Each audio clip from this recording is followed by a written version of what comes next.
уулзж байгаадаа маш баяртай байна. Цаг цаваа гаргаж хүрэлцэн одоо бид 5-ын зүгээс бид 6-гийн зүгээс маш их талархаж байна. За би 5-ын дэд овчхон 2-3 зүйлийн талаар ярилцъя.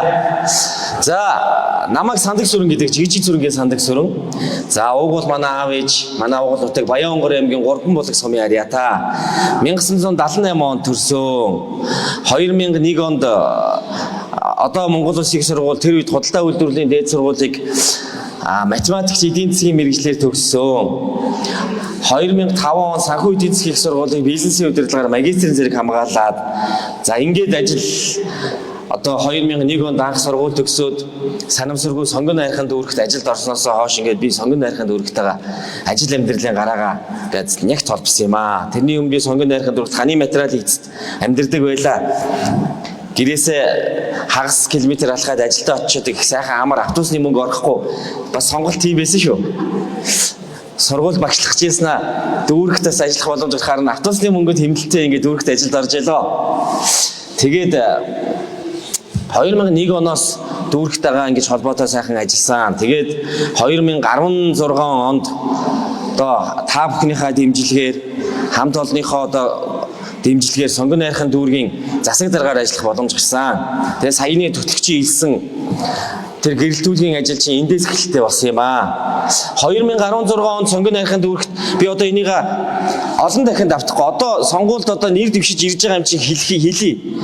Үнэхээр цэцэрлэг очролдог сугалдаг дээрээ байсан. За энийг шийдвэрлэе гэж ирсэн.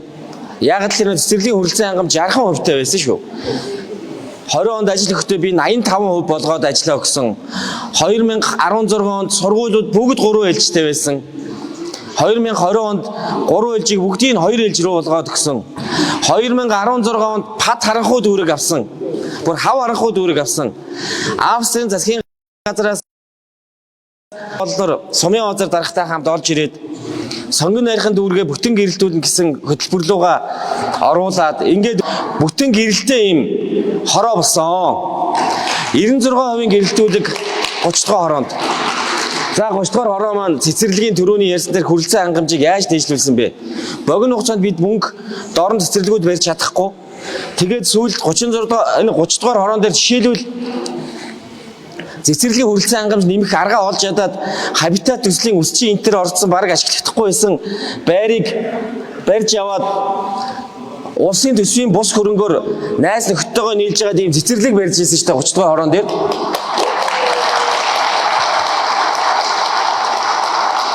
Энэ бол улсын төсвийн хөрөнгөөр бариагүй. Тэг хандлага төсвийн бус хөрөнгөөр найз нөхдөдөө нийлж хагаад 30 дугаар хорооны энэ байшинг барьж авч засаад янз ингэж болгоод ингээд 30 дугаар хорооны 125 дугаар цэцэрлэгийн салбар цэцэрлэгийг энд ашиглалтанд оруулж 30 дугаар хорооныхоо хэдэн хүүхдүүдийг цэцэрлэгт хамруулж ялаа.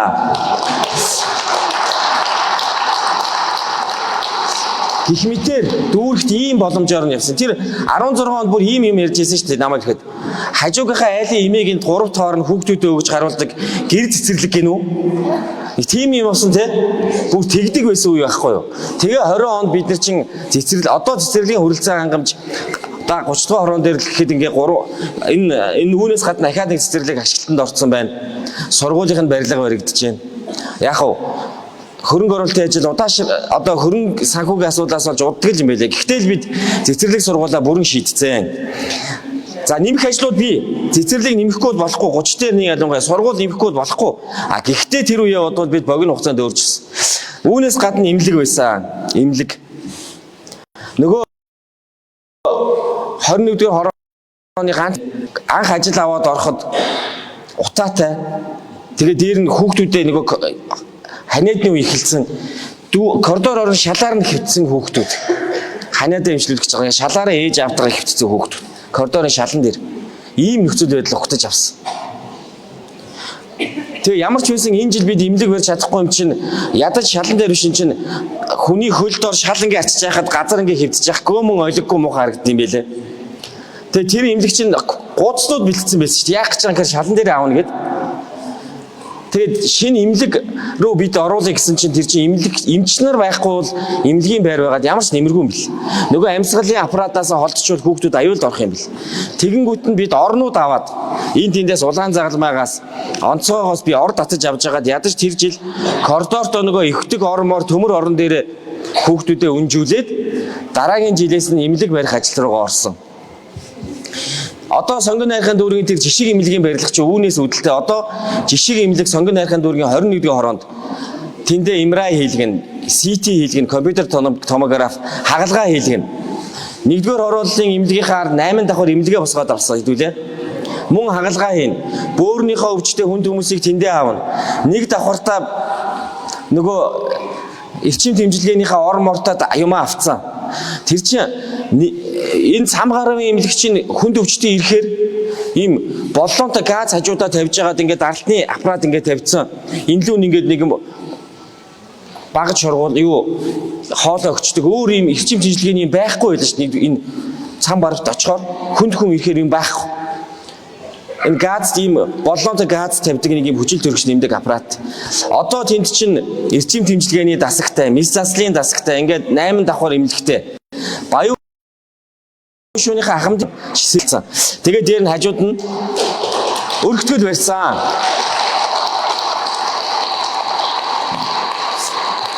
Энэ бол багийн ажиллагааны үр дүн байсан. Тэгээд бид хамгийн муу дүүргээс энэ үзүүлэлтүүдээрээ боловсролын салбар, цэцэрлэгийн салбарын хүрэлцэн хангамжаараа нийслэл 1-р, эмнэлгийн хүрэлцэн хангамжаар нийслэл 1-р, гэрэлтүүлгээрээ нийслэл 1-р орсон хамгийн сүүлээс шүү. 2020 онд ингээд дүүргээ хүлээлгэж өгсөн. Энэ ажлууд үргэлжил сая одоо зарим эцсийн үр дүнгууд гарсан. Манай ундрмаа дарга, манай ган тулга дарга бүгдээрээ энэ ажлыг хойш нь үргэлжлүүл сайн авч явсан. 20 онд би намайг нийслэлийн 1-р орлогч болгосон. Эдийн засаг дэд үтсийн асуудал хариуцсан 1-р орлогчоор хотын 1-р орлогч даргаар ажилласан. Очоод 10 хоног жинсэн чинь нөгөө гайтай ковид гэдэг өвчин гараад тэгээд нийслэлийн тэр штабыг би яг ковидын эсрэг вакцин гарах хүртэлх 6 сарын хугацаанд удирдах ажилласан. Дэлхийн эрүүл мэндийн байгууллагаас Монгол Улсын засгийн газар нийслэлийг ковидтай хамгийн сайн тэмцсэн ийм засгийн газар хотоор нэрлсэн. Энэ бол биднийг одоо сумын озар дарга бид хамт гэсэн бүгдээрээ ажлыг үнэлсэн нэг юм үнэлэмж болсон. Дараа нь ингээд цаашаа ажил руу орсон хөрөнгө оруулалтын ажил, сонгон найрхан руугаа том хөрөнгө оруулалт нийслэлд очисон юм чинь арай жоо том хөрөнгө оруулалт ярьсан шүү дээ. Одоо энэ 1-р оруулалтын нөгөө гимтлээс наашаага толгойд руу холбогдож байгаа 6 эгнээ зам. Одоо том гүүр ашиглалт явж байгаа 6 эгнээ зам. Энэ сонсголон юуны Монсын нөхөн гарц. 1-р хорооллын арын цэцэрлэг түрээлэн гаражийг буулгасныг харсан уу? 1-р хорооллын уртлын хамгийн уртх явган болон дугуйн зам харсан уу та бүхэн? Бүгдээрээ нийслэлийн хөрөнгө оруулалтаар бүгдийн шийдвэр дуусгаж байгаа шүү. За одоо тэр нэг эко 0 гэдэг төсөл хүртэл явж байгаа те. Энийг хүртэл нийслэлийн хөрөнгө оруулалтаар бид мөнгө өгсөн шүү дээ. Жил болгоно 5 тэрбум төгрөг дүүрэгт би одоо энд ч нэг тавьж, энд ч нэг мөнгөний тавьж нийслэл дүүрэг рүү за энэ эко 0 энэ газрын хөрс бохирдуулдаг зүйлийг болоорой гэж 0-оо шинжилээрэй гэж мөнгө шийдсэн шүү би дүүрэг рүү. Энийг бол бүр ингэж сууж байгаад шийдсэн хаанаас мөнгө гарах уу гэдэг.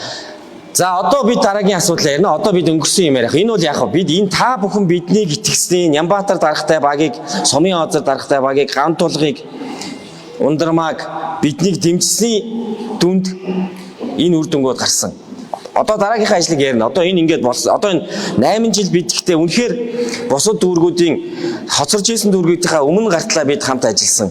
За ингээд болсон. Одоо ингээд орхино. Одоо дараагийн юм ярина. Одоо хэдүүлээ дараагийнхаа үсрэлтийг хийн. Хотын шинэ Улаанбаатарыг хий гэж байгаа. Нямбатар Сумын озар дарга дүүргээ сонгогдсон гишүүн байсан нийслэлийн засаг дарга болсны хүчинд бид энэ хөрөнгө оруулалтыг бид хамт хийсэн. Одоо Нямбатар дарга, хотын дарга бид ялуул хийн. Бид шинэ Улаанбаатарыг бий болгоно. Сонгон найрхан дүүрэг 4 хот болно. Хэдүүлээ сонгон найрхан гэдэг хотод амьдрна. Бидний өмнө тулгамж байгаа асуудал байгаа. Яаж энэ 1-р хорооллын арын дэнжийг барилгажуулах вэ? Энэ асуултын хариултыг л одоо бид энэ олон ажлынхаа ганцхан ажлыг л бий хийлээ. Надад нэг даалгавар өгсөн 20 онд нийслэлж явхад. Нэгдүгээр оролын ард барилга барих боломж хүрдүүлээрэ сандгаа гэж манай хамт олон хэлсэн. Би энийг бүр даабалдаж хийсэн. Би Баян хөшөө дэд төвийг 95-тай болгож Баян хөшөөний тэр хөрсөн доор би 100 гаруй сая доллар болцсон байгаа штэ.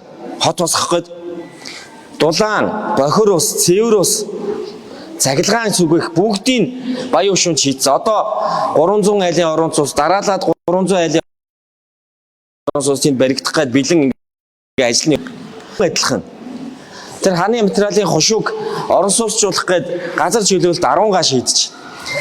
Одоо би уржигтэр би нэг сандаг сүрэн жигжид сүрэн гээд пэйж хуудасаар лайв хийсэн байгаа. Та бүхэн харсан болвол яг энэ нэгдүгээр оролын ардлын нөгөө шинэ баригдж байгаа гүүр 23 дугаар хорооныхлоо ишээ орж байгаа шинэ гүүрийг харсан та бүхэн. Тэрийг 1.6 тэрбумаар дүүргийн төлөөлөгчийн үед би бас нийслэлийн төлөөлөгчийн үед хийсэн шүү дээ. Одоо энд ямар хамаа авах вэ гэхдээ. Тэрний наан шугам байгаа. Шугам болж дуусж байгаа. Энэ шугамыг 6 тэрбум төгрөгөөр халуун хүйтэн ус бохирын шугамыг 1-р хороол 23-39 рүү одоо энэ чинь 30-31-тэй бас хамааралтай татаж дуусчихэ. Энэ артлын хэсгийн байр одоо байшин орол болохын эхлэлийг шийдэж байгаамаа. За би ерөөсөө хийн гэж юм яриаггүй шүү. Хийцэн юм хэлээд байгаа шүү. Намайг очижгаад хамгийн сүүлийн хэсгийг болж дуусчихсан. Ингээд бохир цэвэр ус 23-39 руу нааш орсон. За 23-39 рүү. 30-31 өндөрлөг хэсэг шугам очихгүй газар бид засгийн усын их хурал дээр сая төсөв батлагдсан. Өөрийн бие даасан их усүртэй орон сууцнуудыг зээл олгоно гэдээ бид асуудал шийдчих. Зээлийн төсвийг баталсан. Энэ хэсүүд рүү хэдүүлээ бие даасан их усүртэй орон сууцнуудыг бий болгоно. За ингэж 1-р хорооллын ирээдүй 1-р хорооллын арын ирээдүй бол орон сууцны ийм хороол болох эхлэл бүтэн тавигдаж байгаамаа. Одоо эх жил хэдүүлээ энийг л ярина. Олон жил нүүрс төлөө ярьлаа энийг болиё гэж байгаа. Манай баг маш их мөнгө сая бөөрөлж өдрөө бид нар 300 тэрбумыг санхүүжилт босгоод ингээ хийчлээ. Нийслэл мөнгө санхүүтэй болж байна. Схемээ босгосон. Одоо бид хэдүүлээ орон сууцнд орох дараагийн ажлаар биднээс шаард би тэрний төлөө явна. Дээр нь 30 дугаар хороон дээр би дүүргийн засаг дарга байхдаа 1-р хорооллын ганц сайхан ногоон цэцэрлэг төрөлөн босгох энэ ажил хамгийн овог би 1-р дүүргийн засаг дарга байхдаа хийж ярьсан мөнгө арай хүрээгүй хашааг нь барьсан манайхан тэрийг чөлөөлөх ажлыг гантлага дарахтаа бид энийг 1-р юунд байхдаа нийслэлд байхдаа байнга ярьж хэлжсэн. Үнэхээр мөнгө төгрөгийн болцоо хүрээгүй. Тэгэхээр хэдүүлээ эх жилд 1-р хорооллынхаа нарын дэнжид сайхан одоо юу гэж Баянбүрд болсон сайхан цэцэрлэг төрөлөн босгож аавна. Бусад хэсгүүдэд байшин орол болгоно гэдэг ийм зорилтыг тавьж Нямбатар дарахтай манай Батбаяр, манай Гант тулга, Хоёгбаатар, Ундрмаа бид 6-аг багаарын дэмжиг та бүхнийг уриалж байна. За баярлалаа. Хотын сэргэлт шин Улаанбаатар хотын дарга багаарын дэмжицгээе.